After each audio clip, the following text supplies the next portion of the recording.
बेटा क्या?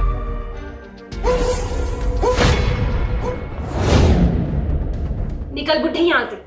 और मेरी बात ना कान खोल के सुन ले। अपने बेटे को बताने की या उसके पास जाने की कोशिश भी की ना तो उसकी हालत का जिम्मेदार सिर्फ तू होगा, समझा?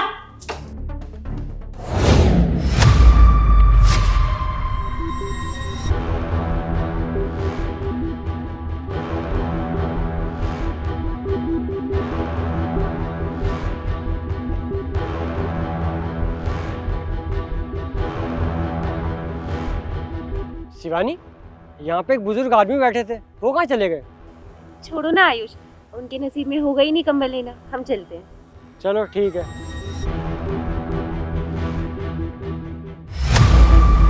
अरे अंकल, आप यहाँ क्या कर रहे हैं?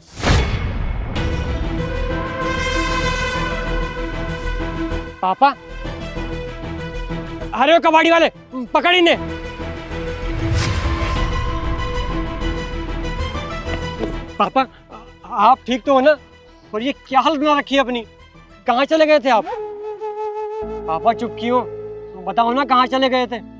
आपको पता है, मैंने गांव में सबसे पूछा, पर किसी को नहीं पता था कि आप कहाँ चले गए। यहाँ तक कि मैंने पुलिस को भी कंप्लेन करी, लेकिन वो भी आपको नहीं ढूंढ पाए।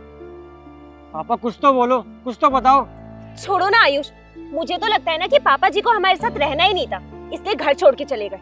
और जब इनको हमसे फर्क नहीं पड़ता तो हमें भी इनसे फर्क नहीं पड़ना चाहिए। चुप करो शिवानी तुम। अगर पापा की आज ये हालत है ना, तो इसके पीछे उनकी कोई ना कोई मजबूरी रही होगी।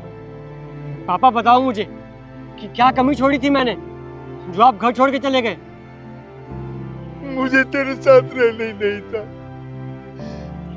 तू मेरा ख्याल कहाँ रखता है? कहाँ रखता है ख्याल? पापा आप ये सब क्या बोल रहे हो? अरे भला कोई बाप अपने बच्चों को कैसे छोड़ सकता है? पापा आपको ना मेरी कसम है, जब तक आप बताओगे नहीं ना, मैं यहाँ से कहीं नहीं जाने वाला। पापा चुप क्यों? बताओ ना। बेटा वो ओए बुढ़े, चल अपना बोरिया बिस्तरा बांध और निकल यहाँ से। बहू, ये तुम मुझसे किस ढंग से बात कर रही है? और भला मैं अपना घर छोड़ के क्यों जाऊंगा? अपने बेटे की सलामती के लिए। क्योंकि अगर तू घर से बाहर नहीं गया ना तो मैं तुम दोनों की पुलिस कंप्लेन कर दूंगी और ये बोलूंगी कि मेरा पति और मेरा ससुर मेरे साथ दहेज के लिए मारपीट करते हैं। उसके बाद मैं एलिमनी की डिमांड करूंगी, वो अलग, जो तेरे बेटे को भरनी ही पड़ेगी। लेकिन बहू, तू ऐसा कर क्यों रही है? क्योंकि मैं परेशान हो चुकी हूँ तेरी रोज रोज के रोक टोक से, और तू है कि मरने का नाम ही नहीं ले रहा। लेकिन बहू, इसमें मेरी बेटी की गलती क्या है? तेरे बेटे की गलती?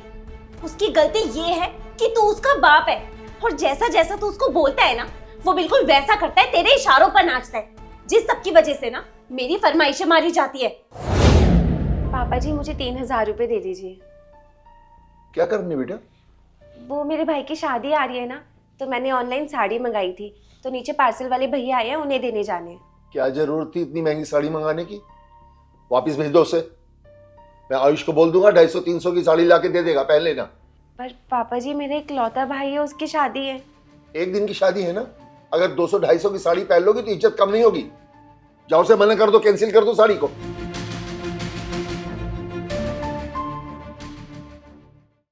आयुष, मेरा फोन ना हैंग होने लग गया है, और देखो कितना पुराना भी हो गया है।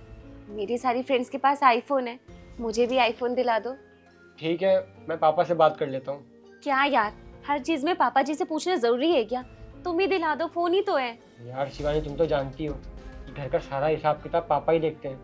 अगर मुझे कुछ भी लेना होगा तो पापा से तो पूछूंगा ना। ठीक है, पूछ लो। पूछता हूँ। क्या जरूरत है इतना महंगा फोन दिलाने की? है? देख, उसे फोन ही करना होता ना, बहुत ज्यादा तुझे या अपनी माँ को। ये ले, ये फोन दे दे उसे, कर लिया करेगी इसी से फोन। तो अब मेरी बात का कान खोल के सुन ले।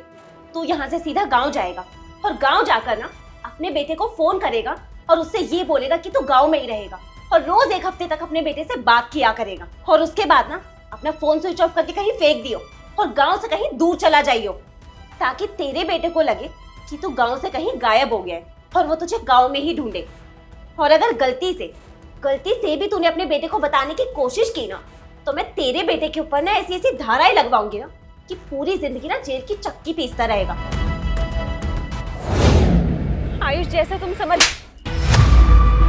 बेशरम औरत, मतलब सारी सच्चाई मेरे सामने आ चुकी है, उसके बाद भी तुम सफाई दे रही हो। आयुष प्लीज मुझे माफ कर दो। तुम्हें लगता है कि ये सब जानने के बाद मैं तुम्हें माफ करूंगा? तुमने मुझसे मेरे पापा छीनने की कोशिश करी है, और इस चीज की ना कोई माफी नहीं है। अरे मेरे पापा की गलती क्या थी? क्या उनकी यही गलती थी कि जितना मैं कमाता था उसी में वो घर भी चलाते थे और पैसे भी बचाते थे? मेरे पापा ना हम पे रोक टोक सिर्फ इसलिए लगाते थे क्योंकि वो अच्छे से जानते थे कि मेरी इतनी कमाई नहीं है, इसी में हमारी फरमाइशें भी पूरी हो और घर भी चल सके। पर खैर छोड़ो, तुमने जो ये घटिया हरकत करी है ना, इसकी कोई माफ़ी नहीं है। मैं तुमसे आज ही सारे रिश्ते नाते ख़त्म करता हूँ। निकलो यहाँ से। नहीं आयुष, प्लीज मुझे माफ कर दो। मैं मानती हूँ मैंने पापा जी के साथ बहुत बुरा बर्ताव किया है, लेकिन अगर तुम मुझे घर से निकाल दोगे तो मैं कहाँ जाऊंगी? मेरी बहुत बदनामी हो जाएगी। एक आखिरी मौका दे दो प्लीज। अरे तुम्हें माफ़ कर दिया है, इसलिए अभी तक पुलिस नहीं बुलाई है, समझी? अब घर जाओ, अपना सामान पैक करो, अपने घर निकल जाओ। तुम्हारे घर वालों से मैं बात कर लूँगा। निकलो।